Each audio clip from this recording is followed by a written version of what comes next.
जम्मू कश्मीर में भाजपा के सामने अवसर भी और चुनौती भी।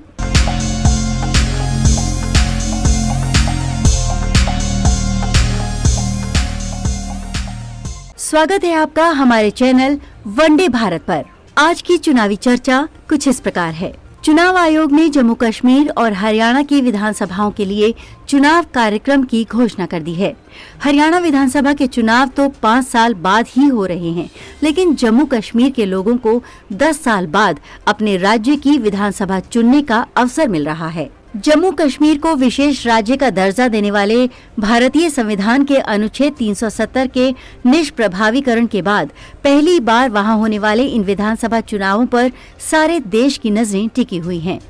गौरतलब है कि इस अनुच्छेद को हटाने के लिए केंद्र सरकार ने 5 अगस्त 2019 को संसद में बिल पेश किया था, जिसके माध्यम से सरकार ने जम्मू कश्मीर का विशेष राज्य का दर्जा समाप्त कर उसे केंद्र शासित प्रदेश बना दिया था। जाहिर सी बात है कि आसन्न चुनावों के बाद गठित होने वाली विधानसभा का स्वरूप 10 वर्ष पूर्व निर्वाचित विधानसभा से काफी अलग होगा। ये भी यहाँ विशेष उल्लेखनीय है कि जम्मू कश्मीर विधानसभा का कार्यकाल अब 5 वर्ष का होगा, जबकि इसके 2014 के चुनावों तक ये 6 वर्षों का हुआ करता था।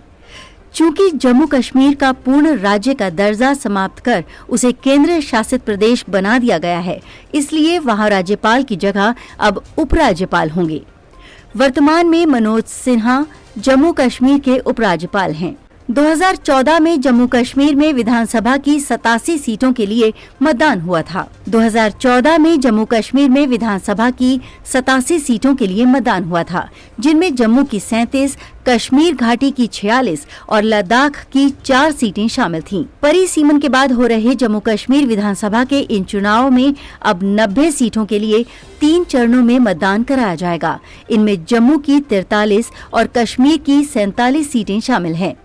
लद्दाख अब जम्मू कश्मीर का हिस्सा नहीं होगा। जम्मू कश्मीर विधानसभा में पहली बार उपराज्यपाल 2 कश्मीरी प्रवासियों और 1 पीओके से विस्थापित किसी व्यक्ति का मनोनयन करेंगे। कश्मीरी प्रवासी उसे 1 नवंबर 1979 के बाद राज्य के किसी भी हिस्से से पलायन करने वाले व्यक्ति को कश्मीरी प्रवासी माना जाएगा, बशर्ते कि उसका नाम रिलीफ रजिस्टर में दर्ज हो।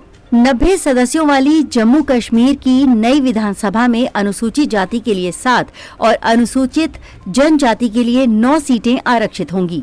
पिछली विधानसभा की भांति जम्मू कश्मीर की नई विधानसभा में भी 24 सीटें पीओके के लिए रिजर्व रखी गई हैं, जहां चुनाव नहीं कराए जा सकते। भाजपा, नेशनल कॉन्फ्रेंस, कांग्रेस और पीडीपी की सक्रियता। कुल मिलाकर जम्मू कश्मीर विधानसभा के इन चुनाव में अभी तक भाजपा, नेशनल कॉन्फ्रेंस, कांग्रेस और पीडीपी की सक्रियता दिखाई दे रही है।